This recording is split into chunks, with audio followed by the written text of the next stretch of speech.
సర్వ ప్రశంసలు సకల పొగడతలు సర్వలోకాలకు సృష్టికర్త పరమ పవిత్రుడు పరిశుద్ధుడైనటువంటి అల్లాహ్కు మాత్రమే శోభిస్తాయి. అల్లాహ్ ఆయన తప్ప మరొక ఆరాధ్య దైవం ఎవడు లేడు. సకల చరాచర సృష్టికి మూలాధారం అయిన ఆయన సజీవుడు, నిత్యుడు, అనంతుడు.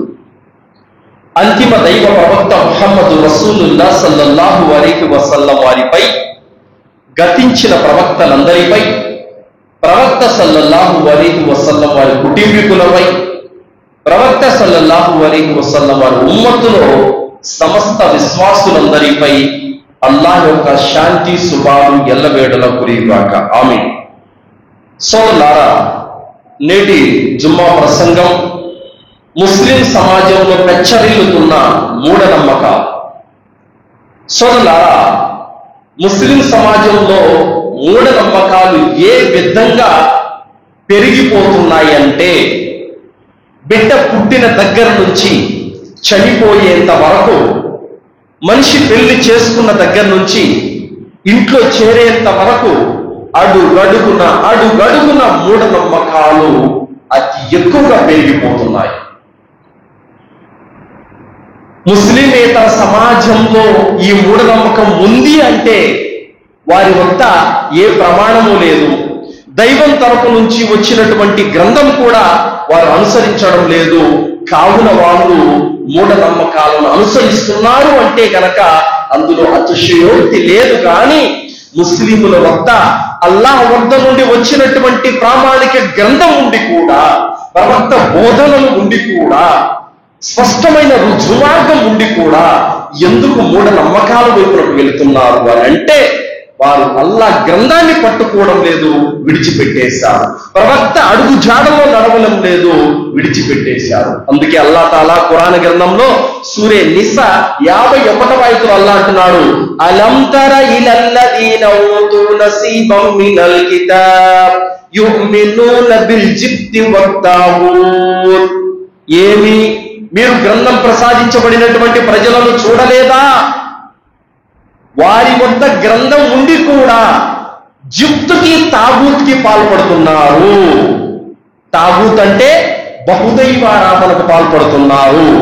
జిబ్త్ అంటే మూఢనమ్మకాలకి పాల్పడుతున్నారు. వారి వద్ద గ్రంథం ఉండి కూడా జిబ్తుకి, తాగూత్కి పాల్పడుతున్నారు. ఎందుకు గ్రంథం పెట్టుకొని కూడా ఎందుకు వాళ్ళు పాల్పడుతున్నారంటే, అల్లాహ్ ఏ గ్రంథాన్ని అయితే మార్గదర్శక నిమిత్తం పంపాడో ఆ గ్రంథాన్ని వాళ్ళు విశ్వసించడం లేదు, నమ్మడం లేదు. దానిపైన వారికి విశ్వాసం లేదు, ఆచరణ కూడా లేదు. ఒకవేళ నిజంగా ముస్లింలే గనక అల్లాహ్ గ్రంథమైన ఖురాన్ను కనుక వాళ్ళు విశ్వసించి ఉంటే, వాళ్ళు దాన్ని ఆచరించేవారైతే, ఖురాన్లో వారికి ఏమి ఆదేశించబడిందో అది మాత్రమే వాళ్ళు చేస్తారు. అల్లాహ్ ఆదేశించనిది వాళ్ళు ఎన్నటికీ చేయరు. నిజంగా వాళ్ళు ప్రవక్తను కనుక విశ్వసించి ఉంటే కనుక ఆ ప్రవక్త ఏం నేర్పాడో అదే చేస్తారే తప్ప ప్రవక్త ఆదేశించనిది దేన్ని వాళ్ళు చెయ్యరు. కావున ఈరోజు ముస్లింలు మూఢ నమ్మకాలను కూరుకుపోయి ఉన్నారనంటే గనక వాళ్ళు అల్లాహ్ పంపిన గ్రంథాన్ని విశ్వసించడం లేదు, అల్లాహ్ యొక్క ప్రవక్తను వాళ్ళు నమ్మడం లేదు. అందుకోసమే మూఢనమ్మకాల్లో తచ్చాడుతూ ఉన్నారు. అలాగే సోదరులారా,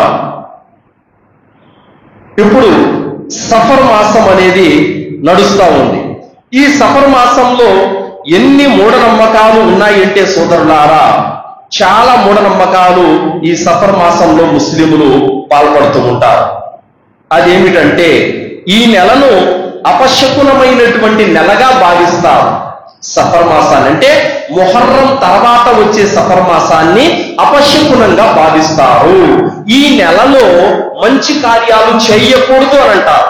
ఈ నెలే కాదు, మొహర్రం నెల, సఫర్ నెల, ఈ 2 నెలలను దుశ్శకునమైన నెలలుగా భావిస్తారు.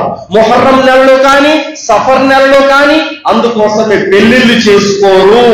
ఆ నెలలో కొత్తగా ఇంట్లో ప్రవేశించరు. ఏ శుభకార్యమైనా సరే ఆ నెలలో వారు చెయ్యరు. ఎందుకు? మొహర్రము దుఃఖ మాసం అని అంటారు. ఆ నెల అంతా కూడా మాతం పాటించే నెల అని అంటారు. సఫర్ నెలను కూడా ఈ నెల దురదృష్టకరమైనటువంటి నెల, ఈ నెలలో మనం ఏ మంచి పని చేయకూడదు అన్నటువంటి మూఢ నమ్మకం అనేది నేడు ముస్లిములలో ఉంది. ఈ యొక్క సఫర్ మాసంలో 80,000 విపత్తులు ఆకాశం నుంచి వచ్చి మన మీద పడతాయి. ఈ నెలలో చాలా జాగ్రత్తగా ఉండాలి అని చెప్పేటువంటి ఒక మూఢనమ్మకం ఉంది. ఈ నెలలో మొదటి 13 రోజులు తేరా తేదీ అని పేర్కొంటూ ఆ రోజు చాలా విపత్తులు ఆకాశం నుండి వస్తాయని భావిస్తారు. ఇంకా కొంతమంది 11 రూపాయల డబ్బులు సదకా చేస్తూ ఉంటారు ఆ రోజున. ఈ విధమైనటువంటి మూఢనమ్మకాలు చాలా ఉన్నాయి సోదరులారా. ఒకవేళ ఎవరికైనా కొత్తగా పెళ్లి ఉంటే ఈ సఫర్ మాసం అంతా భార్యను అమ్మగారింట్లో పెట్టేస్తారు, భర్తను తమ తండ్రి ఇంట్లో ఉంటాడు, ఇరువురు వేరుగా ఉంటారు. ఒకవేళ వాళ్ళు ఇరువురు కలుసుకుని సంసారం చేస్తే పుట్టే బిడ్డలు కూడా అనేక లోపాలతో పుడతారు. ఈ నెలలో కొత్తగా పెళ్ళైన జంట కాపురం చేయకూడదు అన్నటువంటి ఒక దుశ్చేష్ట కూడా, అపనమ్మకం కూడా ముస్లిములలో కొంతమందిలో ఉంది సోదరులారా. మరి అల్లాహ్ సుబ్హానహు వ తఆలా ఏమంటున్నాడు? బుఖారీ 4452వ హదీసు ప్రవక్త సల్లల్లాహు అలైహి వసల్లం అన్నారు, ఓ మానవులారా, మీ ప్రభు అయిన అల్లాహ్ ఇలా అంటున్నాడు, ఆదం కుమారుడు కాలాన్ని, రోజులను, నెలను, సంవత్సరాన్ని తిడుతున్నాడు. కాలాన్ని తిడితే నన్ను తిట్టినట్టే అని అల్లాహ్ సుబ్హానహు వ తఆలా అంటున్నాడు. ఏ ముస్లిం అయితే మొహర్రం మాసం మంచిది కాదు, ఏ ముస్లిం అయితే సఫర్ మాసం మంచిది కాదు అని అంటాడు, అతను స్వతహాగా అల్లాహ్ని తిట్టినట్టే. ఎందుకంటే అల్లాహ్ సుబ్హానహు వ తఆలా 365 రోజులను, ప్రతి రోజును, ప్రతి వారాన్ని, ప్రతి నెలను, ప్రతి సంవత్సరాన్ని ఒకేలా చేశాడు. అందులో మంచి రోజులు, చెడ్డ రోజులు అంటూ ఏమీ లేవు సోదరులారా. అన్ని రోజులు కూడా సమానమైనటువంటి రోజులే. సహీ ముస్లిం 4165వ హదీసు ప్రవక్త సల్లల్లాహు అలైహి వసల్లం అన్నారు, మీరు కాలాన్ని తిట్టకండి, కాలమే అల్లాహ్ అయి ఉన్నాడు అని ప్రవక్త సల్లల్లాహు అలైహి వసల్లం వారు చెప్పారు సోదరులారా. కావున ఈ సఫర్ మాసంలో బుధవారం రోజున ప్రత్యేకంగా ఎంచుకొని ఎక్కడైనా బయట ప్రాంతాలకు వెళ్ళిపోయి అక్కడ వంటకాలు చేసుకొని కొత్త దుస్తులు ధరించి అక్కడ లేనిపోని యొక్క ఆడంబరాలుకి పాల్పడుతూ, మూఢ నమ్మకాలకు పాల్పడుతూ వాళ్ళు ముస్లిములు విశ్వాసాన్ని కోల్పోతున్నారు. కావున ప్రవక్త సల్లల్లాహు అలైహి వసల్లం వారు ఇలాంటి మూఢనమ్మకాలను ఖండించారు. తర్వాత అర్రహీకుల్ మక్తూమ్ 813వ పేజీలో ప్రవక్త సల్లల్లాహు అలైహి వసల్లం వారు అస్వస్థకు గురైపోయారు. ఎప్పుడు? మరణ గడియలు దగ్గర. కానీ వీళ్ళేం నమ్ముతారంటే బుధవారం రోజున అల్లాహ్ సుబ్హానహు వ తఆలా చాలా మందికి ఆ రోజున అనేక కష్టాలకు గురి చేస్తాడు అన్నటువంటి నమ్మకము చాలా మందిలో ఉంది. అలాగే సోదరులారా, సఫర్ నెలలో ఎలాంటి దుశ్శకునాలు లేవు అని ప్రవక్త సల్లల్లాహు అలైహి వసల్లం చెప్పారు. ఆనాడు అరబు ముష్రికులు కూడా, మక్కా వాసులు కూడా ఈ సఫర్ నెలను దుశ్శకునమైన నెలగా భావించేవాళ్ళు. ఈ నెలలో ఉన్న రోజులని చెడ్డ రోజులని భావించేవాళ్ళు. మరి ప్రవక్త సల్లల్లాహు అలైహి వసల్లం ఏమన్నారు? బుఖారీ 5316వ హదీసు, ముస్లిం 4116వ హదీసు ఏమంటున్నారు? లా అద్వా వలా తియరా, శకునం అన్నది లేదు, అంటు అనేది కూడా లేదు. వలా హమ వలా సఫర, అలాగే సఫర్ మాసంలో ఎలాంటి చెడ్డ రోజులు కూడా లేవు, దుశ్శకునము కూడా లేదు అని చెప్పారు. అంటూ, కీడు, శకునము ఇస్లాంలో ఇలాంటి వాటికి తావు లేదు. మేము పలానా చావుంటికి వచ్చాము, వెళ్ళి వచ్చాము, మాకు కీడు పట్టుకునింది, దోషం పట్టుకున్నది అన్నటువంటి నమ్మకాలు ఎవరిలో అయితే ఉన్నాయో అలాంటి వ్యక్తి ముస్లిం కాలేడు. ఎందుకు? లా అద్వా వలా తియరా, అంటూ అనేది లేదు, దుశ్శకునం అనేది లేదు అని ప్రవక్త సల్లల్లాహు అలైహి వసల్లం వారు చెప్పారు సోదరులారా. కావున దైవ ప్రవక్త సల్లల్లాహు అలైహి వసల్లం వారు ఏ విషయాలనైతే మనకు నేర్పారో అదే ఇస్లాం ధర్మం. మన ఇష్టానుసారం మనం పెట్టుకున్నది ఇస్లాం ధర్మం కాదు సోదరులారా. అలాగే తిర్మిజీ 2516వ హదీసులో ప్రవక్త ముహమ్మద్ సల్లల్లాహు అలైహి వసల్లం వారు ఇబ్నే అబ్బాస్ రదియల్లాహు వారితో ఏమంటున్నారు, ఓ అబ్బాయి, నేను నీకు కొన్ని విషయాలు నేర్పుతాను, జాగ్రత్తగా విను. అదేమిటంటే, లోకమంతా ఏకమైనా కూడా నీకు ఎవరు కూడా రవ్వంత నష్టాన్ని కూడా కలుగు చేయలేరు. ఒకవేళ లోకమంతా ఏకమైనా కూడా నీకు రవ్వంత మేలును కూడా చేయలేరు, అల్లాహ్ తలుచుకుంటే తప్ప. నీకు ఏ కష్టం వచ్చినా ఇది అల్లాహ్ తరపు నుండి వస్తుంది, ఏ మేలు జరిగినా ఇది అల్లాహ్ తరపు నుండి జరుగుతుంది. అంతే తప్ప ఈ రోజు మంచి రోజు కాదు, రేపు బాగుంది, అందుకే నేను శుభగడియల్లో ఈ కార్యం మొదలుపెట్టాను, ఈ కారణాల చేత ఒకరికి మంచి జరగడము చెడు జరగడం అనేది లేదు. మనిషి ఊరికే వృత్తిగా నమ్ముతున్నాడు తప్ప వాటిల్లో ఎలాంటి వాస్తవము లేదు సోదరుడా. కావున అల్లాహ్ సుబ్హానహు వ తఆలా ఖురాన్ గ్రంథంలో చాలా విషయాలు మనకు తౌహీద్ నేర్పుతున్నాడు. కావున ఎవరిలోనైతే తౌహీద్ లేదో అలాంటి వాడు పిల్లికి భయపడతాడు, బల్లికి భయపడతాడు, శకునానికి భయపడతాడు, ముహూర్తానికి భయపడతాడు, వాస్తుకు భయపడతాడు, నలుగురు చెప్పే ప్రతి విషయానికి భయపడతాడు. కావున తౌహీద్ జ్ఞానం ఉన్నవాడు ఏం జరిగినా భయపడడు. తౌహీదు ఉన్నవాడికి తౌహీద్ లోనోడికి తేడా ఏడు తెలుసా?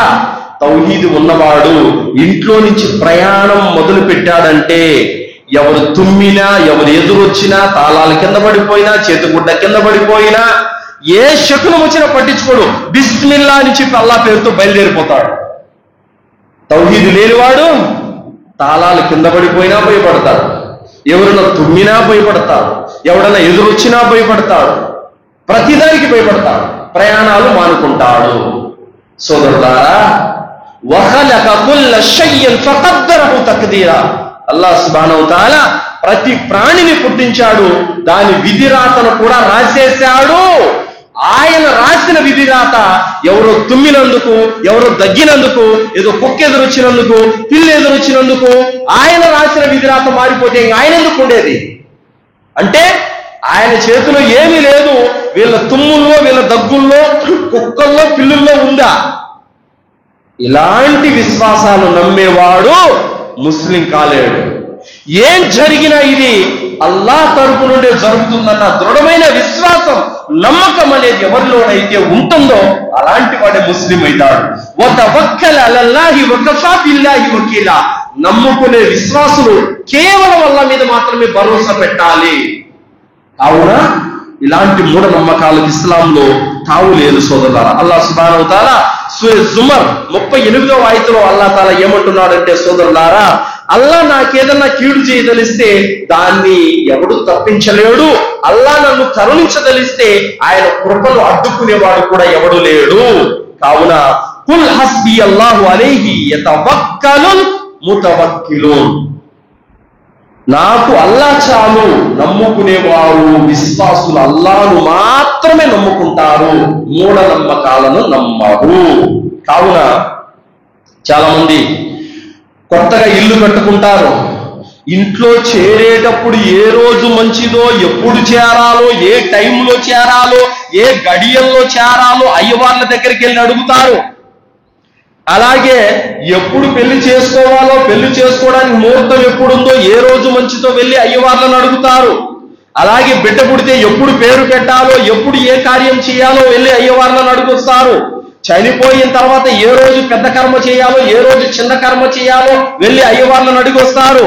అలాగే పుట్టింటికి వచ్చినటువంటి కూతురు తిరిగి అత్తారింటికి వెళ్ళాలంటే ఈ రోజు మంచిది కాదు, రేపు మంచిది కాదు, ఎల్లుండి శుక్లము, అవతల ఎల్లుండి మోడము, నువ్వు వెళ్ళకూడదు. ఇలాంటి అపనమ్మకాలు 1, 2 కాదు, వేల కొలిది ప్రజల్లో ఈ రోజు ఉన్నాయి సోదరులారా. వాస్తవానికి అల్లాహ్ సృష్టికర్త అయినటువంటి దైవం పంపినటువంటి దైవ గ్రంథాలలో ఈ వాస్తుల గురించి, ఈ ముహూర్తాల గురించి ఏ గ్రంథంలోనూ మీకు కనపడదు సోదరులారా. మనుషులు తమ పొట్టకూటి కోసం రాసుకున్న పుస్తకాలలోనే మీకు కనబడుతుంది. దైవం అవతరింపజేసిన ఏ గ్రంథంలో వీటి గురించి కనపడదు. కేవలం మనుషులు స్వార్థం కోసం, ఉపాధి కోసం రాసుకున్న కొన్ని పుస్తకాలలోనే ఇవి కనబడతాయి. కావున చెబుతున్న మాట ఏమిటంటే, ఒకవేళ వాస్తులు, శకునాలు, ముహూర్తాలు, రాహుకాలం, యమగండం ఇలాంటి కనుక ఉంటే సృష్టికర్త ఆయన గ్రంథంలో ఎప్పుడో చెప్పి ఉండేవాడు. ఆయన ఎక్కడ ఏ మత గ్రంథాల్లో కూడా చెప్పలేదు. కొన్ని పుస్తకాలు అయ్యవార్లు రాసుకున్నారు. ఎందుకు? ఆ అయ్యవార్లు కూడా రాసుకున్నవి ఇండియాలోనే ఉంటాయి. 196 దేశాల్లో ఏ దేశంలో మీకు కనపడదు, కేవలం ఒక ఇండియాలోనే కనపడదు. ఇదేంటి అంటే బుద్ధి ఉన్నవాడు ఆలోచించాలి. నిజంగా ప్రపంచంలో ఇన్ని 100 కోట్ల మంది ప్రజలు ఉన్నారు కదా, ఎవరు పాటించని వాస్తువులు, ఎవరు పాటించని ముహూర్తాలు ఇండియాలోనే ఎందుకు పాటిస్తున్నారు? మిగతా ప్రపంచ దేశాలు ఎందుకు లేవు? ఆలోచించాలి. అప్పుడు సత్యం అర్థమవుతుంది. ఎందుకంటే ఆటి పేరుతో ప్రజలను భయపెట్టి బతుక్కునే వాళ్ళు ఇక్కడే ఉన్నారు. నిజంగా వాస్తుల ముహూర్తాలు ఉంటే ప్రపంచంలో ప్రతి దేశం మనిషికి వర్తిస్తాయి కదా, మనిషి అనేవాడికి ప్రతి ఒక్కరికి వర్తిస్తాయి. అదేంటి ఇన్ని 100 దేశాల్లో ఒక ఇండియాలో ఉన్న వాళ్ళకి వర్తిస్తాయా? మిగతా వాళ్ళకి వర్తించవా? మరి ఎవరు ఇంట్లో చేరేటప్పుడు ఎవరు ముహూర్తం చూడరు, పెళ్లి చేసుకున్నప్పుడు ఎవరు ముహూర్తం చూడరు, బిడ్డ పుట్టినప్పుడు పేరు పెట్టేప్పుడు ఎవరు ముహూర్తం చూడరు? మరి ఇక్కడే ఎందుకు? ఇది ఆలోచించాలి. ఇది ఆలోచిస్తే సత్యం ఇట్టే మన మెదడుకి ఎక్కుతుంది. అలాగే సోదరులారా, ఒకతను వచ్చాడు. ఏమంటున్నాడంటే, గురువు గారు, నా భార్య కడుపుతో ఉంది, మా బంధువుల్లో ఒకరు చనిపోయారు, ఇప్పుడు ఆ చావుకి నేను వెళితే కీడు కొట్టుకుంటుంది అంటున్నారు. నా భార్య కడుపుతో ఉంది, నేను ఆ చావుకి వెళ్ళొచ్చా వెళ్ళకూడదా? సర్వసాధారణంగా ఈ మాట మీరు ప్రతి మతంలో ఉన్న అయ్యవార్లను అడిగారనుకోండి, అమ్మో వెళ్ళదు, కీడు కొట్టుకుంటుంది, నీ భార్య గర్భానికి ప్రమాదం అంటారు. కానీ అల్లా ఏమంటున్నాడు, ప్రవక్త ఏం చెబుతున్నారు? ఆ చావుకు మీరు వెళ్ళాలి. వెళితే మీకు 70,000 మంది దైవదూతలు మీ కొరకు దువా చేస్తారు. ఎవరని? రోగిని పరామర్శిస్తే. అలాగే వెళ్ళి అంత్యక్రియల్లో పాల్గొంటే మీకు 2 కిరాతుల పుణ్యం, అంటే 2 పర్వతాలంతటి పుణ్యం మీకు లభిస్తుందన్నమాట. అల్హమ్దులిల్లా. అల్లా ప్రవక్త ఏమంటున్నారు? చావుకు మీరు వెళ్ళాలి, జనాజాలో మీరు పాల్గొనాలి, మీకు 2 పర్వతాలంత పుణ్యం ఉంది అని చెప్పారు. అయ్యవాళ్ళు ఏం చెప్తున్నారు? మీరు వెళ్ళకూడదు, మీకు కీడు కొట్టుకుంటుంది అన్నారు. మరి గ్రంథ జ్ఞానం కలిగిన ఒక ముస్లిము ఎవరి మాట తీసుకోవాలి? అల్లా మాట, ప్రవక్త మాట తీసుకోవాలా? అయ్యవాళ్ళు చెప్పే మాట తీసుకోవాలా? అల్లా మాట, ప్రవక్త మాట తీసుకోవాలి. వమా ఆతాకుముర్ రసూలు ఫఖుదు. అల్లా యొక్క ప్రవక్త మీకు దేన్నైతే ఇస్తాడో దాన్ని మీరు తీసుకోండి. వమా నహాకుమ్ అన్హు ఫంతహు. ప్రవక్త మిమ్మల్ని దేని నుంచి అయితే ఆపుతాడో దానికి మీరు దూరంగా ఉండండి. ఇది అల్లా చెప్పిన మాట. కాబట్టి అయ్యవాళ్ళు చెప్పిన మాట కాదు మీరు తీసుకోవాల్సింది. అల్లా యొక్క ప్రవక్త దేన్నైతే మీకు చూయించాడో దాన్ని మీరు పట్టుకోవాలి. దేన్నైతే హరాం అన్నాడో దానికి మీరు దూరంగా ఉండాలి.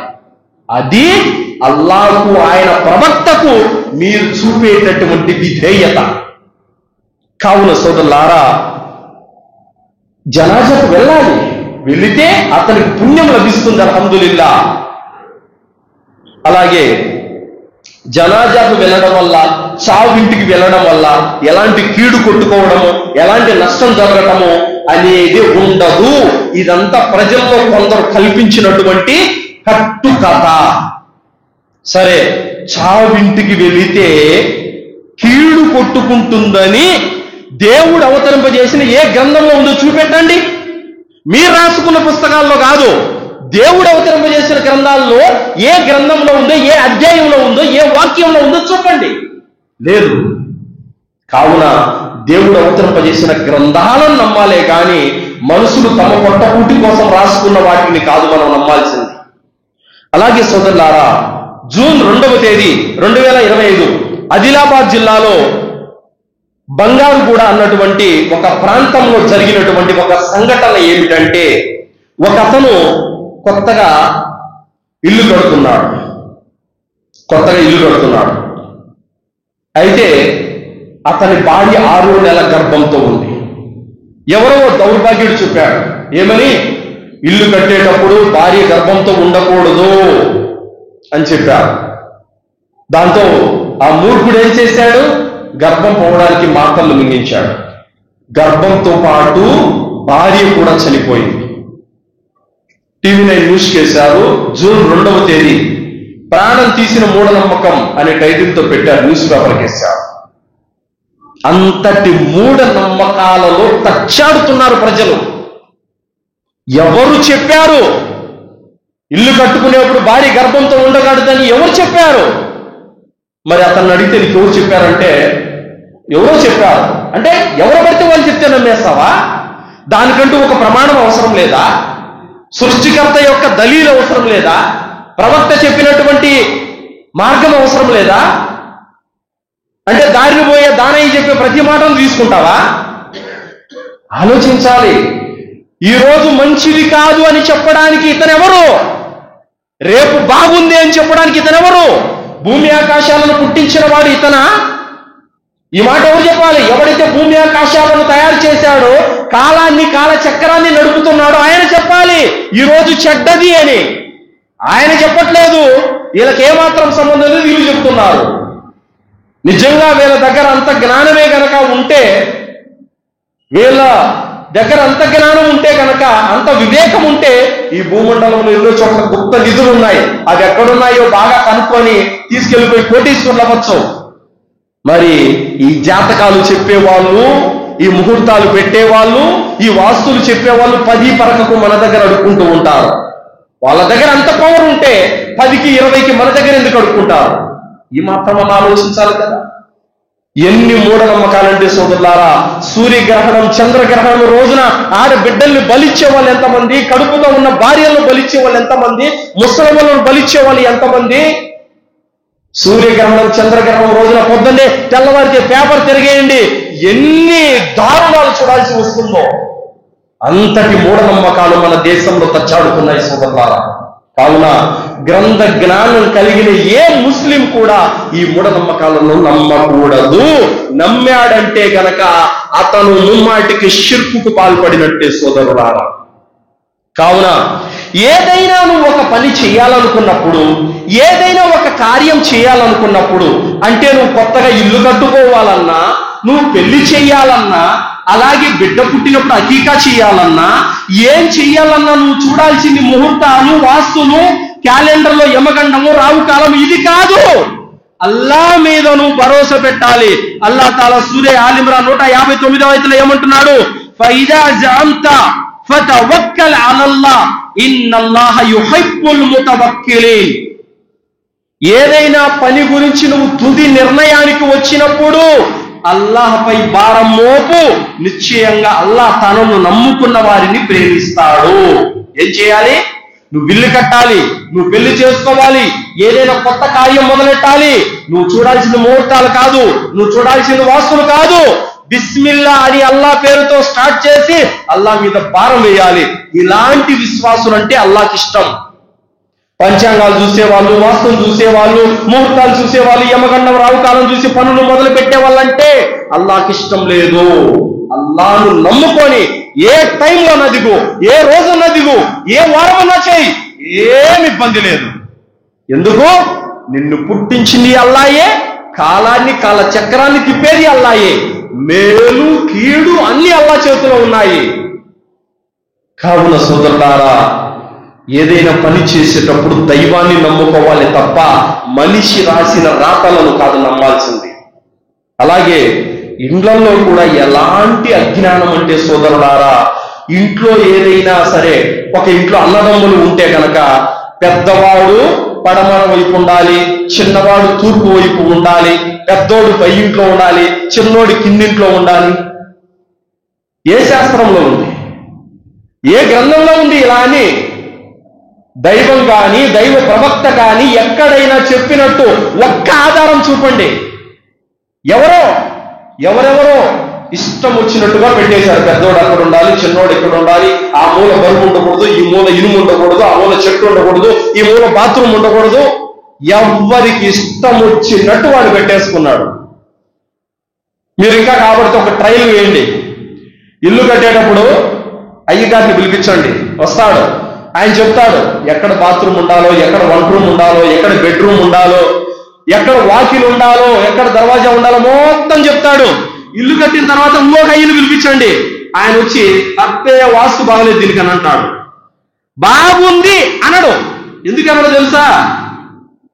దర్గా దగ్గర ఉన్న ముజావన్ ఇలాగే అడిగారు, ఇదేంటండి ఎవరు వచ్చినా బాగలేదు అని అంటే, ఒక్కడన్నా బాగుందని చెప్పాలి కదా అని అంటే, అరే పిచ్చోడా, అంతా బాగుందని అంటే మాకేమిస్తారా? మాకేం ఇయ్యరు.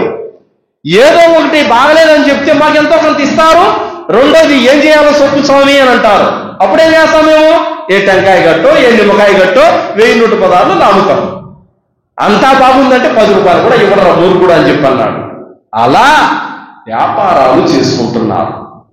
కావున సోదరులారా, సృష్టికర్త మన తల్లుల గర్భాలలో నుండి మనల్ని పుట్టించిన ఆ దైవాన్ని నమ్మాలే తప్ప మనుషుల్లో నలుగురు ఇష్టం వచ్చినట్టుగా చెప్పే మాటలను నమ్మితే గనక తన విశ్వాసాన్ని కోల్పోతాడు. అందుకని ఏం చేస్తారు?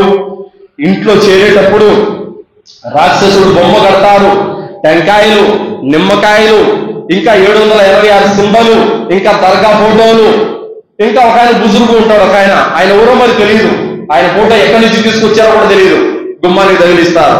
ఇంకా కశ్మీర్ దర్గా, అజ్మీర్ దర్గా ఫోటోలు, ఇంకా సమాధులు ఉన్నటువంటి ఫోటోలు, ఇవన్నీ కూడా ఇళ్లలో తగిలిస్తారు. గుర్ర బొమ్మ, హస్త బొమ్మ, ఇవన్నీ తగిలిస్తారు. దైవ ప్రవక్త ముహమ్మద్ రసూలుల్లాహి సల్లల్లాహు అలైహి వసల్లం వారు చెప్పారు, ఏ ఇంట్లో అయితే గవ్వలు వేలాడదీస్తారో, ఏ ఇంట్లో అయితే చిత్రపటాలు ఉంటాయో, ఏ ఇంట్లో అయితే ప్రాణుల యొక్క బొమ్మలు ఉంటాయో, కుక్కలు ఉంటాయో, అలాంటి ఇంట్లోకి దైవదూతలు ప్రవేశించరు. అలాంటి ఇంట్లో శైతాను ఉంటాడు అని చెప్పారు. కావున ఇల్లు కట్టుకున్నా నువ్వు ఏం చేసినా కూడా అల్లా మీద నమ్మకం పెట్టాలి తప్ప ఇలాంటి టెంకాయలు, నిమ్మకాయలు కట్టినంత మాత్రాన నీకు ఒరిగేది ఏమీ లేదు. పైగా అది పాపపు పని. ఈ యంత్రాలు మంత్రాలకు చింతకాయలు రాలవు. కావున మనం ఇల్లు కట్టుకున్నాక మరి కొత్తగా ఇంట్లో చేరేటప్పుడు ఏం చేయాలి? దైవ ప్రవక్త ముహమ్మద్ సల్లల్లాహు అలైహి వసల్లం కాలంలో ఒక సహబీ వచ్చారు. అల్లా యొక్క ప్రవక్త, నేను ఇల్లు కట్టుకున్నాను, మీరు రండి అని ఆహ్వానించారు. ప్రవక్త సల్లల్లాహు అలైహి వసల్లం వారు వెళ్ళి నమాజ్ చేసుకునే గది ఏదని అడిగారు. ఒక గది చూపెట్టారు. ఆ గదిలో ప్రవక్త సల్లల్లాహు అలైహి వసల్లం 2 రకాతులు నమాజ్ చదివారు. కథం, అంతే, ఇంకేం చేయలేదు. మీరు ఇంట్లో చేరినప్పుడు బిస్మిల్లా అని అల్లా పేరుతో చేరిపోండి. ఆ ఇంట్లో నమాజులు చదువుతూ ఉండండి, ఖురాన్ పారాయణ చేయండి. ప్రవక్త సల్లల్లాహు అలైహి వసల్లం వారు అన్నారు, ఏ ఇంట్లో అయితే సూర్య బకరా పారాయణం జరుగుతుందో 3 రోజుల వరకు శైతాన్ ఆ ఇంటి దరిదాపులు కూడా రాలేడు అని అన్నారు.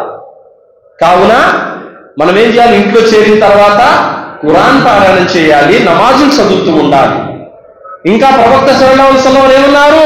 మీ ఇండ్లను శ్మశాన వాటికలుగా చెయ్యకండి అన్నారు. అదేంటి? ఇంటిని శ్మశానంగా ఎవరైనా చేస్తారా అంటే, ఏ ఇంట్లో అయితే నమాజ్ జరగదో, ఏ ఇంట్లో అయితే ఖురాన్ పారాయణం జరగదో ఆ ఇల్లు శ్మశానంతో సమానమే అని చెప్పాను.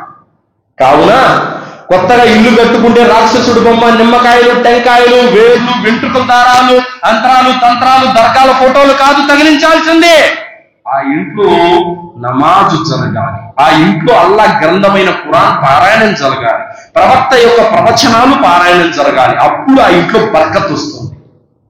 టెంకాయలు, నిమ్మకాయలు కడితే దైవదూతలు నీ ఇంటి గుమ్మం కూడా తొక్కరు. శైతాను నీ నట్టింట్లో తాండవం వాడుతూ ఉంటాడు. శైతాను ఉంటే ఇంట్లో కష్టాలు, బాధలు, రోగాలు, జబ్బులు, సమస్యలు, ఇబ్బందులు అన్నీ ఉంటాయి. కావున అల్లా రహ్మత్ కోరుకోండి, అల్లా యొక్క బర్కత్ కోరుకోండి, అంతేగాని శైతాను ఉండాలని కోరుకోకండి. అలాగే సోదరులారా, చాలా మంది నమాజ్ చేయరు, ఖురాన్ కూడా చదవరు. ఆయతుల్ కుర్సీ ఫోటో పెద్దది పెట్టుంటారు, కుల్ సూరాట ఫోటోలన్నీ పెట్టుంటారు, లేదా మాషాల్లా లా హౌల వలా కువత ఇల్లా బిల్లా ఫోటో పెద్దది పెట్టుంటారు. నువ్వు నమాజ్ చదవకుండా, నువ్వు ఖురాన్ చదవకుండా ఖురాన్ వాక్యాలు తీసుకెళ్లి ఫ్రేములు తగిలిస్తే ఏమైనా లాభం ఉందా? ఖురాన్ వచ్చింది ఫ్రేములు కట్టి గోడలకు తగిలించుకోవడానికి కాదు వచ్చింది, నువ్వు చదవడానికి వచ్చింది. వలకద్ యస్సర్నల్ ఖురాన లిజ్జిక్రి ఫహల్ మిన్ ముద్దకిర్. ఈ ఖురాన్ మేము అవతరింప చేశాము, దీన్ని మీరు అర్థం చేసుకోవడానికి సులభతరం చేశాము, మీరు దీన్ని పారాయణం చెయ్యండి అని అల్లాహ్ తాలా చెప్పాడు. ఖురాన్ వచ్చింది చదవటానికే గాని గోడల మీద వేలాడదీయడానికి కాదు. ఖురాన్ వచ్చింది నువ్వు ఆచరించడానికే గాని దాన్ని కట్ చేసి తాయితంలో చుట్టుకొని వేసుకోవడానికి కాదు. ఖురాన్ యొక్క రాకను అర్థం చేసుకోవాలి సోదరులా. అలాగే ఇంట్లో చేరటం అనేది ప్రవక్త జీవితంలో ఉంది, సహాబీల జీవితాల్లో ఉన్నాయి. ప్రవక్త ముహమ్మద్ సల్లల్లాహు అలైహి వసల్లం వారు మక్కా వదిలిపెట్టి మదీనా వచ్చిన తర్వాత ప్రతి ఒక్క భార్యకు ఒక్కొక్క ఇల్లు కట్టించారు. ఏ ఇంట్లో చేరేటప్పుడు యాటను జిబా చేయలేదు, పాలు గుంగించలేదు, ముహూర్తాలు చూడలేదు, వాస్తులు చూడలేదు, ఇండ్లకు టెంకాయ కట్టలేదు, నిమ్మకాయ కట్టలేదు. బిస్మిల్లా అని అల్లాహ్ పేరుతో చేరిపోయారు. మక్కా వదిలిపెట్టి మదీనాకు కొన్ని వేల మంది సహాబీలు వచ్చారు. ఏ సహాబీ కూడా ఇంట్లో చేరేటప్పుడు జంతు బలి ఇవ్వలేదు, పాలు పొంగించలేదు, ఏ టెంకాయలు ఏ నిమ్మకాయలు కూడా కట్టలేదు.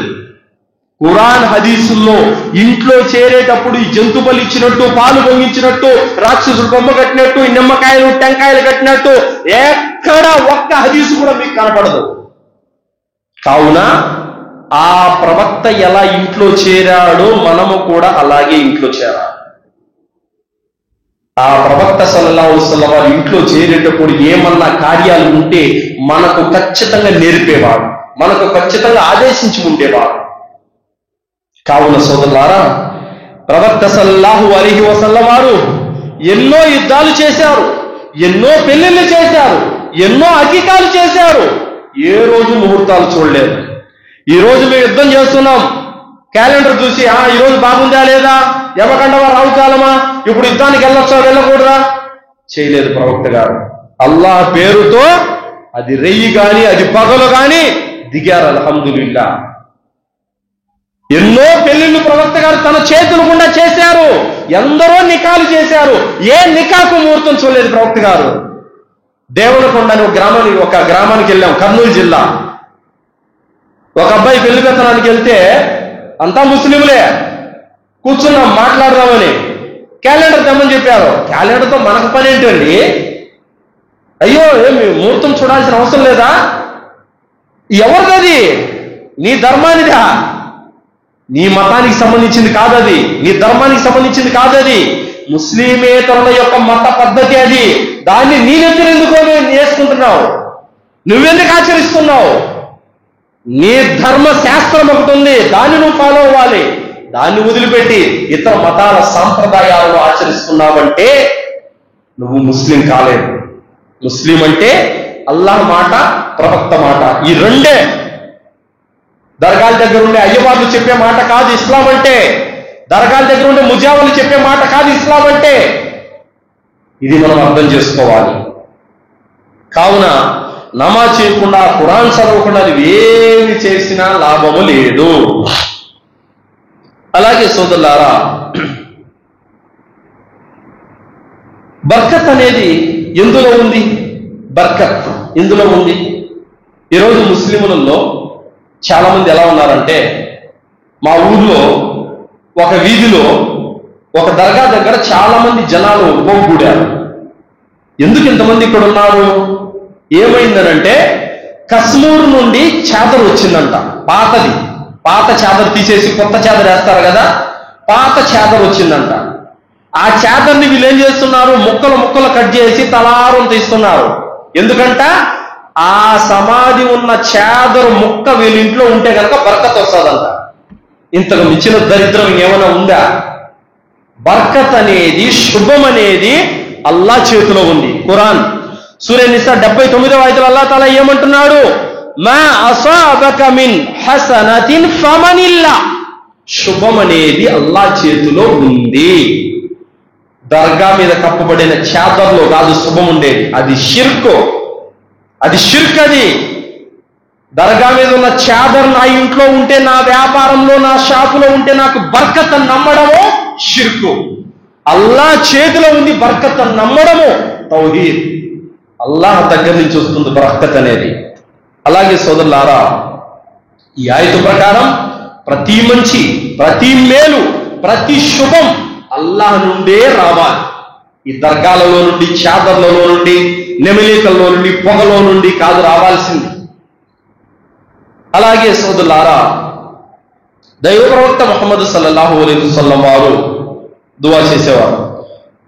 అల్లాహుమ్మ లా యఅతి బిల్ హసనాతి ఇల్లా అంత. అల్లాహ్, శుభకార్యాలు అనేది నీవే తెస్తావు, శుభం అనేది నీ చేతిలోనే ఉందని దువా చేసేవాడు. ఇది ప్రవక్త నేర్పిన దువా. శుభం అనేది, బర్కత్ అనేది అల్లాహ్ చేతిలో ఉంది. కావున బర్కత్ అనేది సోదరులారా ఎక్కడుంటుంది? పీఠాధిపతుల ఫోటోలు తమ షాపుల్లో, హాస్పిటళ్లలో పెట్టుకొని ఉన్నారు. ముఖ్యంగా కడప, నెల్లూరు జిల్లాలు కనుక మీరు చూసినట్లయితే పెద్ద దర్గాలు ఉన్నాయి అక్కడ. ఆ దర్గా యొక్క పీఠాధిపతుల ఫోటోలు హాస్పిటళ్లలో, హోటళ్లలో, ఆఫీసులలో, తమ ఇళ్లలో పెట్టుకొని ఉన్నారు. ఇది ఎలాంటిదంటే నూహ్ అలైహిస్సలాం కాలంలో వద్దు, సువా, యవూక్, నస్ర్ అనేటువంటి మహా పెద్ద పుణ్య పురుషులు ఉండేవారు. శైతాన్ అన్నాడు, వాళ్ళ ఫోటోలు మీ వ్యాపార సంస్థల్లో పెట్టుకోండి, మీ ఇళ్లలో పెట్టుకోండి, బర్కత్ వస్తుంది అని షిర్కును స్టార్ట్ చేశాడు సైతాను. వీళ్ళ 5 మంది నుండే ఇదే పని ఈరోజు ముస్లింలు చేస్తున్నారు. దర్గాల పీఠాధిపతుల ఫోటోలు పెట్టి పొద్దున్నే వాళ్ళకు పూలమాల వేసేస్తూ ఉంటారు. వాళ్ళు బతికున్నప్పటికి కూడా వాళ్ళ ఫోటోలు పూలదండలు వేస్తున్నారు. బర్కత్ వస్తుందంట. ఎవరు చెప్పారు? ఖురాన్లో ఎక్కడుంది? హదీసులలో ఎక్కడుంది? బర్కత్ అనేది అల్లాహ్ ద్వారా రావాలే తప్ప పీఠాధిపతుల ఫోటోల ద్వారా, దర్గాల మీద కప్పబడిన చేతర్ల ద్వారా, నెమిలికలు పెట్టుకోవడం ద్వారా, దర్గా ఫోటో ఉండడం ద్వారా, గుర్ర బొమ్మ ఉండడం ద్వారా బర్కత్ అనేది రాజు సోదరులారా. అలాగే కొంతమంది మక్కా మదీనాల ఫోటోలు పెట్టుకుంటారు. కొంతమంది 786 సింబల్ ఫోటోలు పెట్టుకుంటారు. ఎందుకనంటే మంచిది. ఎవరు చెప్పారు మంచిదని? మక్కా మదీనా ఫోటో మీ ఇంట్లో పెట్టుకుంటే మంచిదా? నువ్వు 5 పూట్ల నమాజుకు పోకుండా, మసీదుకి వెళ్ళి నమాజ్ చేయకుండా, నువ్వు ఖురాన్ చదవకుండా, అల్లా మీద నీకు భరోసా లేకుండా మదీనా, మక్కా ఫోటో పెద్దది పెట్టుకుంటే బర్కత్ వస్తుందా? నువ్వు 100 ఫోటోలు పెట్టుకున్నా ఏమీ లాభం లేదు. అల్లా మీద నీకు ఈమాన్ లేకపోతే, నువ్వు కనుక నమాజ్ చేయకపోతే, ఎంత పెద్ద మసీదు ఫోటో ఇంట్లో పెట్టుకున్నా ఏమీ లాభం లేదు. మరి కొంతమంది ఉన్నారు, మక్కా మదీనా ఫోటో, అల్లా, మొహమ్మద్ అనే పేరు షాపుల్లో పెట్టుకొని పొద్దున్నే షాపు అమలు చేస్తానే వాటికి కళ్ళు అద్దుకునేది, ఒక పువ్వు తీసి ఆడబెట్టేది. ఇది షిర్కు. మసీదులను ఆరాధించడం ఏంటి? మసీద్ అనేది దేవుడు కాదు. చాలా మంది అనుకుంటారు మసీదులో అల్లా ఉన్నాడని. అల్లా మసీదులో లేడు, 7 ఆకాశాల పైన ఉన్నాడు. మరి మసీద్ ఏంటి? మసీదు సజ్దా చేసే పరిశుద్ధమైన ప్లేస్ అంతే. మసీద్ అంటే ఏంటి? నమాజు చేసే ఒక పవిత్రమైన ప్రదేశం అంతే. మసీదులో అల్లా కూర్చొని ఉన్నాడా? 7 ఆకాశాల పైన ఉన్నాడు. అల్లా జ్ఞానం మాత్రం సర్వత్రా ఉంది సోదరులారా. కావున శుభం అనేది అల్లా ద్వారా వస్తుంది తప్ప మసీదుల ఫోటోలు పెట్టుకోవడం ద్వారా, దర్గాల ఫోటోలు పెట్టుకోవడం ద్వారా, ఖురాన్ ఫ్రేములు పెట్టుకోవడం ద్వారా, పీఠాధిపతుల ఫోటోలు పెట్టుకోవడం ద్వారా బర్కత్ రాదు. అలాగే సోదరులారా, ఒక హోటల్లో పార్షిల్ కని వెళ్ళాం. ఆ హోటల్ యజమాని ఏం చేశాడంటే, దర్గా ఫోటో ఉంది, పీఠాధిపతి ఫోటో ఉంది. ఆ దర్గా ఫోటోకి, పీఠాధిపతి ఫోటోకి పూలమాల వేశాడు, దీపం ముట్టించాడు, గ్లాసులో పసుపు నీళ్లు కలిపాడు. కలిపి అన్నిటి మీద చల్లుతున్నాడు. అది చూసి నేను నా వద్దండి పార్సల్ అని చెప్పి క్యాన్సిల్ చేశాను. అరే ఎందుకు వెళ్తున్నారు మీరు అని అన్నారు. మీరు చేస్తున్న పని ఏంటి? ఇది హరాం. మీరు ఆ చల్లిన వస్తువులు నేను తినకూడదు, హరాం. మరి ఇక్కడున్న సైబులంతా తింటారే, తింటున్నారు. వాళ్ళ గ్రంథగ్రహణం ఉంటే కదా, ఏది హలాలో ఏది హరామో తెలిస్తే కదా. కావున ఒక ముస్లిం తినే దాంట్లో హలాలా హరామని ఆలోచించాలి. అలాంటి జ్ఞానం కూడా నేడు ముస్లిములకు లేదు సోదరులారా. అలాగే దైవ ప్రవక్త ముహమ్మద్ సల్లల్లాహు అలైహి వసల్లం వారు వచ్చిందే ఇలాంటి మూఢనమ్మకాలను తొక్కి పెట్టడానికే ఆయన వచ్చింది అల్లా దగ్గర నుంచి. ఏ మూఢనమ్మకాలనైతే ప్రవక్త గారు రూపుమాపారో, ఏ షిర్కు కార్యాలనైతే ప్రవక్త గారు పారదోలారో, ఆ షిర్కు కార్యాల్లోనే నేడు ముస్లింలు తచ్చాడుతూ ఉన్నారు. అల్లాహ్ సుబ్హానహు వ తఆలా సూరా ఇబ్రాహీం 1వ ఆయతలో అల్లాహ్ ఏమంటున్నాడు? అలిఫ్ లామ్ రా కితాబున్ అన్జల్నాహు ఇలైక లితుఖ్రిజన్ నాస మినద్ దులుమాతి ఇలన్ నూర్ బిఇذ్ని రబ్బిహిమ్ ఇలా సిరాతిల్ అజీజిల్ హమీద్. అల్లాహ్ తాలా ఏమంటున్నాడు? అలిఫ్ లామ్ రా, ఓ ముహమ్మద్ సల్లల్లాహు అలైహి వసల్లం, నువ్వు ఈ ప్రజలను అంధకారాల నుంచి వెలికి తీసి కాంతి వైపునకు తీసుకురావటానికి మహోన్నతమైనటువంటి గ్రంథాన్ని నీ మీద అవతరింపజేశాము అని అల్లాహ్ అన్నాడు. అల్లాహ్ ఎందుకు ఖురాన్ గ్రంథాన్ని ముహమ్మద్ సల్లల్లాహు అలైహి వసల్లం మీద అవతరింపజేశాడో తెలుసా? అజ్ఞానము నుండి, అంధకారాల నుండి, చీకటి నుంచి జ్ఞానం వైపునకు, వెలుగు వైపునకు, కాంతి వైపునకు తీసుకురావాలని ఈ గ్రంథాన్ని అవతరింపజేశాడు. కావున ఈ గ్రంథాన్ని ఎవరైతే పట్టుకుంటారో, ఎవరైతే విశ్వసిస్తారో, ఎవరైతే ఆచరిస్తారో వాళ్ళు జ్ఞానంలో ఉన్నట్టు, వాళ్ళు వెలుగులో ఉన్నట్టు, వాళ్ళు కాంతిలో ఉన్నట్టు, వాళ్ళు రుజుమార్గం మీద ఉన్నట్టు. ఎవరైతే గ్రంథాన్ని విడిచిపెట్టారో, ఎవరైతే గ్రంథాన్ని నమ్మడం లేదో, ఎవరైతే ఈ ఖురాన్ గ్రంథాన్ని అనుసరించడం లేదో వాళ్ళు చీకటిలో ఉన్నారు, అజ్ఞానంలో ఉన్నారు, రుజుమార్గం నుండి తప్పిపోయి ఉన్నారు. కావున ముహమ్మద్ సల్లల్లాహు అలైహి వసల్లం మీద అవతరించిన ఈ ఖురాన్ గ్రంథాన్ని నమ్మిన వాడు, ఆచరించిన వాడు సన్మార్గం మీద ఉన్నట్టే. అలాగే సోదరులారా, చెట్లు, జాతకపు ఉంగరాలు, ఇంకా రాళ్ళు, ఇవన్నీ కూడా అదృష్టమని భావించే వాళ్ళు కూడా ఉన్నారు. పలానా చెట్టు, నిద్ర లేస్తానే పలానా చెట్టు ముఖం చూస్తే శుభం కలుగుతుంది, ఇంటికి కుడివైపున మనీ ప్లాంట్ చెట్టు ఉంటే డబ్బులే డబ్బులు. అలా అయితే అప్పులు ఉన్న వాళ్ళంతా మనీ ప్లాంట్ చెట్టు నాటుకోండి, హ్యాపీగా డబ్బులు వచ్చేస్తాయి. ఇంకా ఎవరికి నేర్పుతున్నారు ఈ అజ్ఞానాన్ని? ఎందుకు నేర్పుతున్నారు? ఎవరి ప్రయోజనం కోసం నేర్పుతున్నారు ఈ అజ్ఞానాన్ని? చెట్ల ద్వారా, రాళ్ల ద్వారా, ఫోటోల ద్వారా అదృష్టం దురదృష్టం లేదు. అల్లాహ్ తాలా మీ తల్లి గర్భంలో ఉన్నప్పుడు, మీరు రక్తపు ముద్దగా ఉన్నప్పుడు మీ విధి రాతను అల్లాహ్ రాశాడు. మీ అదృష్టం, మీ దురదృష్టం, మీ రిజ్క్, మీ చావు అన్నీ అక్కడే డిసైడ్ అయిపోయినాయి. చెట్టు ద్వారా, పుట్టల ద్వారా, రాళ్ల ద్వారా మీ విధి రాతలు మారడం అనేది అసంభవం. కావున చాలా మంది పుట్టిన తేదీ, తిథి, నక్షత్రం, పేరు ఇవన్నీ రాసుకొని వెళ్ళి పచ్చరాయి, ఎర్రరాయి తీసుకుపోయి ఉంగరాల్లో పెట్టుకొని జాతకపు రాళ్ళు, ఇదొక బిజినెస్. ఈ జాతకపు రాళ్ళ గురించి దైవం ఏ గ్రంథంలోనూ చెప్పలేదు. కావున ఇలాంటి వాటితో బిజినెస్ చేస్తున్నారు. ఇవన్నీ, ఈ దరిద్రాలన్నీ ఇండియాలోనే ఉంటాయి, ఎక్కడా ఉండవు. ఎందుకంటే ప్రపంచ దేశాల్లో మనుషులంతా తెలివిగా ఉన్నారు, మూఢనమ్మకాలను నమ్మే ప్రజలు ఇక్కడే ఉన్నారు. అందుకోసమే ఎక్కడ రోగం ఉంటే అక్కడ డాక్టర్ ఉంటాడు, అలాగే ఎక్కడ అమాయకులు ఉంటారో మోసం చేసే వాళ్ళు కూడా అక్కడే ఉంటారు. కావున సోదరులారా, పలానా రోజు చెడ్డది, పలానా రోజు మంచిది, కుక్కెదురు వచ్చిందని ప్రయాణాలు ఆపుకోవడం, పిల్లెదురు వచ్చిందని ప్రయాణాలు ఆపుకోవడం, ఎవడో తుమ్మారని ప్రయాణాలు ఆపుకోవడము, ముండమోపు ఎదురు వచ్చిందని ప్రయాణాలు ఆపుకోవడం, ఇవన్నీ కూడా పచ్చి మూఢ నమ్మకాలు. వీటిని ఇస్లాం 1% కూడా ఒప్పుకోదు. అల్లాహ్ సుబ్హానహు వ తఆలా ఖురాన్ గ్రంథంలో తెలియజేస్తున్నాడు, అల్లదీన ఆమను వలం యల్బిసు ఈమానహుం బిదుల్మి ఉలైక లహుముల్ అమ్ను వహుం ముహ్తదూన్.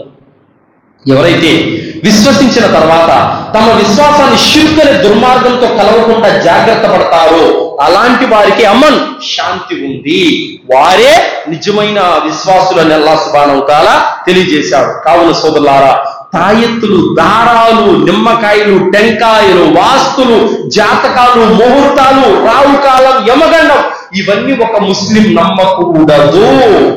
ప్రవక్త ముహమ్మద్ సల్లల్లాహు అలైహి వసల్లం అన్నారు, యద్ఖులుల్ జన్నత మిన్ ఉమ్మతి 70,000 బిగైరి హిసాబ్. నా ఉమ్మతులో 70,000 మంది ప్రజలు ఎలాంటి కర్మల విచారణ లేకుండానే డైరెక్ట్ గా జన్నతులకు వెళ్ళిపోతారు. వారు ఎవరంటే హుముల్లదీన లా యస్తర్కున్ వలా యతతయ్యరున్ వఅలా రబ్బిహిమ్ యతవక్కలున్. వాళ్ళు ఎవరంటే వాళ్ళు వాస్తులు, జ్యోతిష్యము, హస్త సాముద్రికములు, ఎలాంటి శకునాలు, వాతల వైద్యము నమ్మరు. వఅలా రబ్బిహిమ్ యతవక్కలున్. వాళ్ళు ఎల్ల వేళల అల్లాహ్ను మాత్రమే నమ్ముకుంటారు. అలాంటి నికాసైన ముస్లింలు 70,000 మంది అల్లాహ్ తాలా వాళ్ళ కర్మల హిసాబ్ అనేది చూడటం, నేరుగా డైరెక్ట్ జన్నత్కి వెళ్ళిపోండి అని చెప్తాడు. అల్హమ్దులిల్లా. ఆ 70,000 మందిలో నేను కూడా ఒకరిని ఉండాలన్న ఆశతో వక్కాషా రదియల్లాహు వారు అల్లాహ్ యొక్క ప్రవక్త, ఆ 70,000 మందిలో నేను కూడా ఒకరిని కావాలని దువా చేయండి ప్రవక్త అన్నారు. నువ్వు కూడా 70,000 మందిలో ఉన్నావని చెప్పారు. ఈ రోజు ముస్లింలు కూడా ఆ 70,000 మంది ప్రజల్లో మహా అదృష్టవంతుడుగా నిలబడాలంటే ఈ మూఢనమ్మకాలు, వాస్తులు, జ్యోతిషము, శకునాలు, ముహూర్తాలు, ఈ రావుకాలం, యమగండం ఇవన్నీ తీసి పక్కన పడండి. ఒక్క అల్లాహ్ను మాత్రమే నమ్ముకోండి. అల్లాహ్ మీదే భరోసా పెట్టండి. అల్లాహ్ మీదే ఈమాన్ పెట్టండి. ప్రవక్త అడుగు జాడల్లో నడవండి. మీరు కూడా డైరెక్ట్ గా జన్నత్కి వెళ్ళిపోతారు. మీ తప్పులు, మీ పాపాలు ఎన్ని ఉన్నా అల్లాహ్ తాలా తుడిచిపెట్టేస్తాడు. మిమ్మల్ని నరకం నుండి రక్షిస్తాడు. శాశ్వతమైన స్వర్గంలో మిమ్మల్ని ప్రవేశింపజేస్తాడు. ఆ అదృష్టవంతుల్లో మీరు ఉండాలంటే ఈ మూఢనమ్మకాలను విడిచిపెట్టండి. ఖురాన్ హదీస్ వైపునకు రండి. ఖురాన్ హదీస్ అనేది జ్ఞానం. ఖురాన్ హదీస్ అనేది రుజుమార్గం. మూఢనమ్మకాలు అనేవి శైతాను మార్గం. కాబట్టి శైతాను మార్గం వైపునకు వెళ్ళకండి సోదరులారా. ఎవరైతే ఇదిగో దారం కట్టుకోండి అల్లా మీకు బాగు చేస్తాడు, తాయెత్తు కట్టుకోండి అల్లా మీకు బాగు చేస్తాడు, ఆయతుల్ కుర్సీ యొక్క పేపర్ మీకు తాయెత్తులు పెట్టిస్తున్నాను, దీన్ని మీరు కట్టుకోండి మీకు రోగం బాగైపోతుంది, ఇదిగో మీ ఇంట్లో ఖురాన్ చదువుతున్నాను, ఇంకా నేను అవి కడుతున్నాను, ఇవి కడుతున్నాను, టెంకాయలు కడుతున్నాను, దర్గా ఫోటో పెడుతున్నాను, మీకంతా బాగైపోద్ది అని చెప్పి 5,000, 10,000 డబ్బులు తీసుకొని ఇస్లాం ధర్మాన్ని వ్యాపారంగా ఎవరైతే చేసుకున్నారో వాళ్ళ గురించి అల్లాహ్ తాలా ఖురాన్ గ్రంథంలో సూరే బకరా 174వ ఆయతలో ఏమంటున్నాడు? ఉలాయిక మా యఅకులూన ఫీ బుతూనిహిమ్ ఇల్లంతా.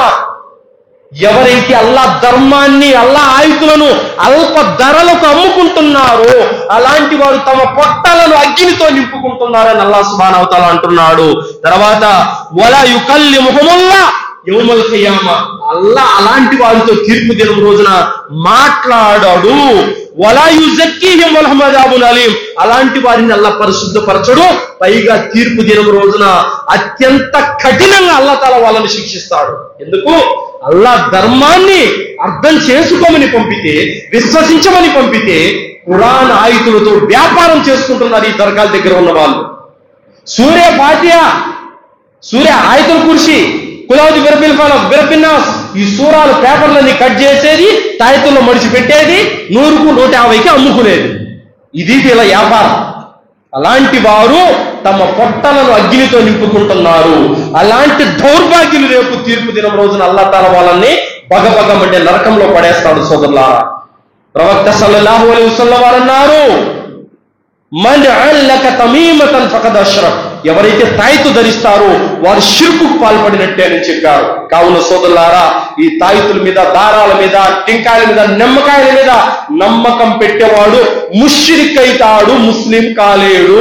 ముస్లిం ఎల్లవేళలా అల్లాహ్ మీద నమ్మకం పెట్టుకోవాలి. కావున నేడు పేపర్ తిరగేస్తే ఎక్కడ చూసినా మూఢనమ్మకాలతో భార్య చనిపోయిందని, మూఢనమ్మకాలతో కూతురు చంపాడని, మూఢనమ్మకాలతో తల్లిని చంపాడని ఏదో ఒక న్యూస్ చూస్తూనే ఉన్నాం సోదరులారా. అంత భయంకరంగా ఈ మూఢనమ్మకాలు అనేవి తయారయ్యాయి సోదరులారా.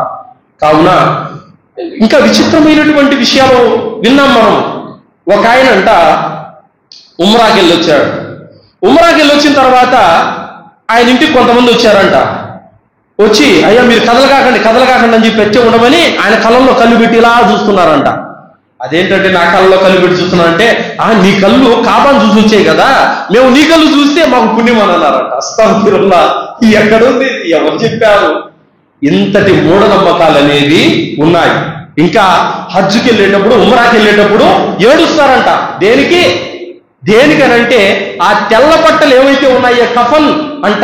కఫన్ అంటే ఆ తెల్ల గుడ్డలు దేనికి ధరిస్తారు? చనిపోతే కఫన్గా కప్పడానికంట. మక్కాకు హజ్జుకి వెళ్ళిన వాడు తిరిగి వస్తాడో రాడో నమ్మకం లేదంట. ఎన్ని మూఢనమ్మకాలు ఇండియాలో ఉన్నాయి ముస్లిములలో. తెల్ల దుస్తులు, ఇహ్రాం దుస్తులు, అది ప్రవక్త విధానం, కఫన్ కాదు. ఎన్ని మూఢనమ్మకాలు సోదరులు చెప్పుకుంటూ పోతే రోజులు కొద్ది టైం అయిపోతుంది తప్ప మూఢనమ్మకాల లిస్ట్ అయిపోదు. అన్ని మూఢనమ్మకాలు నేడు ముస్లిం సమాజంలో ఉన్నాయి. కావున సోదరులారా, మూఢనమ్మకాలను నమ్మటం అనేది, వాటిని ఆచరించటం అనేది, వాటిని పాటించడం అనేది షిర్కు, బహుదైవారాధన. ఇన్నల్లాహ లా యగ్ఫిరు అష్రక బిహి. షిర్కు చేసిన వాడిని అల్లాహ్ సుతరాము క్షమించాడు. కావున అల్లాహ్ మీద నమ్మకం పెట్టుకోవాలి, ఖురాన్ గ్రంథాన్ని చదవాలి, ప్రవక్తను అనుసరించాలి, సహాబాల అడుగుజాడల్లో నడవాలి. ఇదే ఇస్లాం సోదరులారా. అల్లాహ్తో దువా చేస్తూ ముగిస్తున్నాను. విన్నటువంటి విషయాలపైన సదాచరణ చేసే సద్బుద్ధిని అల్లాహ్ మనందరికీ ప్రసాదించుగాక. అల్లాహ్ మనకు బ్రతికినన్నాళ్ళు స్వచ్ఛమైన తౌహీదుపై జీవితం గడిపే భాగ్యాన్ని ప్రసాదించుగాక. అల్లాహ్ తాలా మనల్ని షిర్క్ నుండి, కుఫర్ నుండి, బిదాత్ నుండి, శైతాన్ యొక్క కీడుల నుండి అల్లాహ్ రక్షించుగాక. అల్లాహ్ తాలా మనల్ని మహమ్మారి యొక్క రోగాల నుండి, అప్పుల నుండి రక్షించుగాక. అల్లాహ్ మనకి కబర్ శిక్ష నుండి, జహనం నుండి కాపాడుగాక. అల్లాహ్ మనందరికీ జన్నతులో ఉన్నతమైన దర్జాలను ప్రసాదించుగాక. భార్య పిల్లలతో శాశ్వత నిలయమైన స్వర్గంలో జీవించే భాగ్యాన్ని అల్లాహ్ మనందరికీ ప్రసాదించుగాక.